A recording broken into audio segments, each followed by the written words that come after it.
In August 2023, 40,000 scouts and explorers from across the world travelled to South Korea on the 25th World Scout Jamboree, seeking to make new connections, explore culture, and engage in breathtaking on-site activities.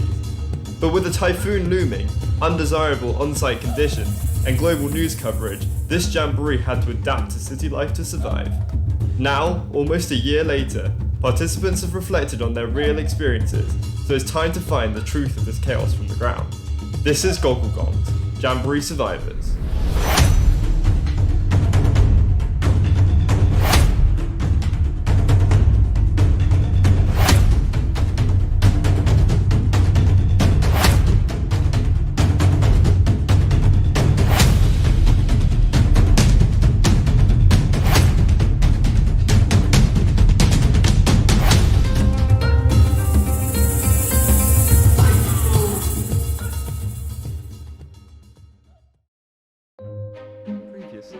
After learning the preparation process of a jamboree, our group of participants reached Korea for the start of their journey in the capital city, Seoul.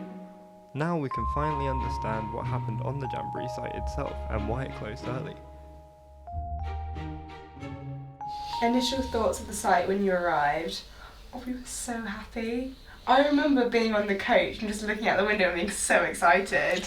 Because after 2 years, you were finally there. It was really kind of like, you know, just, I'm going to sneeze, so I can't really think of anything at the minute. Like coming into the site on the bus and like it seemed to go on forever because of how massive it was. Like, I thought that was really cool. I was like, wow, this is huge. There's so many people here.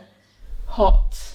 It was massive. I think there was massive and loads of people. I think that was the first thing that came into my mind. I thought it was really pretty because obviously we got there late on, so I think we got like first sunset and sunrises, and we were like so right by. Was it like an artificial river or something? No, I said that was genuinely like sea, wasn't it? But then once you actually got onto the site, you realised how sandy it was, how many muzzies and stuff there were. There was just like so much grass or whatever where we were trying to put our tents down. So our tent was literally on a hill. We had to try and just like kick this sand and like dig out grass with our bare hands. Because you just saw all the tents and it was so flat and everything and grassy and sandy. That was my favourite bit, it was flat. Yeah, not sand. I can't look at sand. I cannot. I think I've still got some in my socks. It was just, I thought it was so pretty. The second night, the sunset on the second night was so nice. The Jamboree site in South Korea was split into several sub-camps, each with many unit camps and a sub-camp stage within.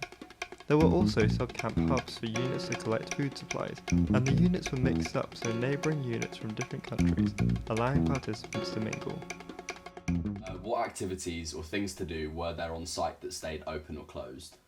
So unfortunately, because the temperature was ridiculously high and it was incredibly humid, a lot of the more physical activities were, well, we couldn't really do because there's risk of like heat stroke and sunstroke and whatever.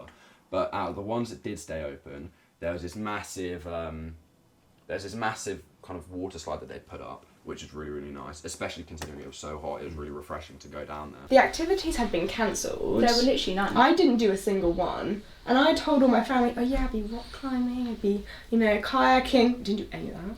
I know.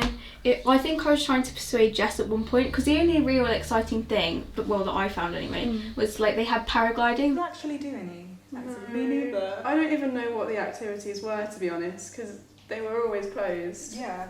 I mean, I remember like the first day or two, I thought, I won't do any yet because I'm only just here and I'll just try and like ease myself into it, considering it was so hot. Which was so good, And I thought there'll be time to do all that later. And then on the day when I thought, I'll go and do it, everyone was getting notifications saying this activity centre group is closed, this one's closed because it's too hot, and everyone was getting ill. So, and then it happened the next day as well.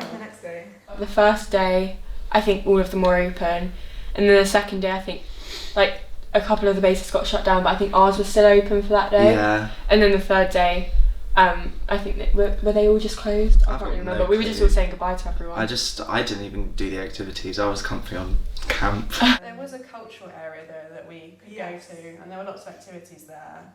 Like I know people that made like necklaces out of recycled glass and things like that. So that was still good. In this food court, they had they had kind of like different stands for each of the different countries that were showing up, well, that were on site, giving kind of a meal that is representative of their country. So I think the British wanted fish and chips, which is obvious. The Germans sold beer, but non-alcoholic, unfortunately. Oh. Swedish, they had some really good meatballs that They I had meatballs. They were good. We met some Swedish people in the shaded tunnels, and we went and got food with them in the Swedish. What were major highs of being on site? That is one of the sub-camp parties. Did you guys go to the sub-camp parties? I think I went to a some couple. sub-camp parties. Yeah. Every night. Oh, it's Yeah. so good. Oh, one of the best parts of the actual camp. One of the sub-camps would put on... Well, I think all of them did it at once, but you could choose which sub-camp you went to. That photo kind of definitely sums it up a lot. The evenings. The party. They were so good. Like a massive party, and different people from all over the world would have control of the speakers and the microphones and stuff like that, and we'd all just, even if you didn't know the words, everyone would just be jumping up and down together. And Each sub-camp would be something different each night, so you'd have a massive variety of different kind of like, I guess, parties to go to, different styles. Parties. The parties, except from the American boys at the party. That was... Oh no. I mean, like, I'm not going to name and shame any of them. Yeah, there was a community feel because there were so many people from around the UK, so many people from around the world that we could talk to. Especially on like the last night as well, we had Bohemian Rhapsody playing as we all basically moshed to that, as we knew it was our last time on site. It was great. I just remember them playing Gangnam Style. Yeah. And Mr. Brightside, that was good. Yeah. That was good. Yeah. You screamed. They're playing. Oh my god, I was so happy when they started putting that on. On the third night of being on site, UK Unit 56 and the rest of the UK contingent were told over the next 2 days all 90 units would be taken off-site and back to Seoul for the rest of the Jamboree. This came due to poor site conditions, site management, and an incoming typhoon. Unit 56 were in the second wave of the evacuation, so gained an extra day. What did you trade? I had a lot of badges. I had a ton of the King Charles coronation badges. I had a lot of them. They were very popular because obviously, you know, the monarchy is so like closely associated with British culture and stuff. That's mostly badges. I mean, I'm pretty sure someone just gave me this wobble just randomly. I can't remember who it was, but I was like, oh, thanks for your wobble. I took that photo. Aww. That was good. I think I traded my backpack for a Taiwanese one, and that was really nice. Everyone was so jealous. I was so happy I got that. I tried to trade my grubby looking UK shirt or something like that, and I'm not gonna lie, no one wanted it. No one managed to trade it. I did quite a bit of trading, not as much as I would hope for, but what I didn't do in trading I made for in shopping. I made up for in shopping. A lot of shopping. But I think I got an Australian t-shirt, I got a Canada necker. We traded a lot of badges in the 3 days we were there. I think I saw about 40 left, but I'm pretty chuffed that we got through like 150. I traded my bag, which was very exciting. I got a Mexican one because the Mexicans like didn't want to trade anything, and then some other UK guy came up to me after and like got really annoyed just because I had a different bag and he didn't. Millions of badges that I still haven't sewn onto my camp blanket. Same. Part of the New Zealand contingent now, honorary member. That's true. Got the entire uniform and bag. Did you? Yeah. I didn't know about that. Yes, you did. I wore it around. How did you go? I was there in my New Zealand neck, a New Zealand shirt, New Zealand backpack. You might have been. We did more badges, yeah. There was, I think on the last day we were just going round, and then we kind of just sat down and was like, we were talking to people, and then I think I said, oh, I like your earrings, to this Mexican girl, and she just took them out of her ears and gave them to me, and I was like, oh, okay, thank you. But yeah, it was just sort of that great community feel, and everyone was really friendly. Like this t-shirt, wow, I actually traded, and I'm still wearing it today. And then I also traded just sort of like hats and neckers and other things like that. I traded a lot of badges. I got one really amazing one, which was the coat of arms of Robert Baden-Powell. And I traded that for like 4 badges, and from a guy from Luxembourg.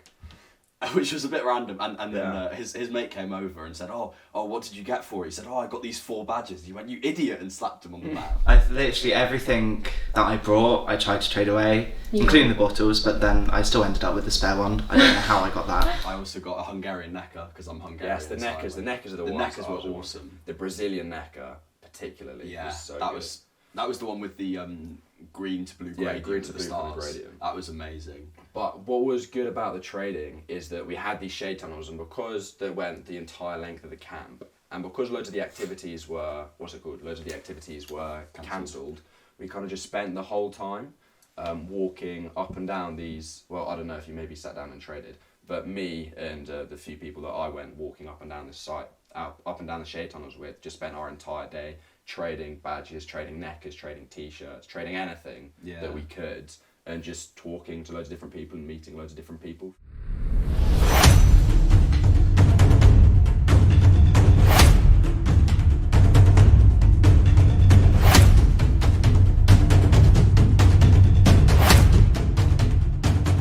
This is kind of one of the big talking points that was outside of the jet. Like, I didn't want to have a camera in my face. That was quite stressful. It's happening because we didn't realise it had got like that much publicity. Followed back to the hotel a couple times. who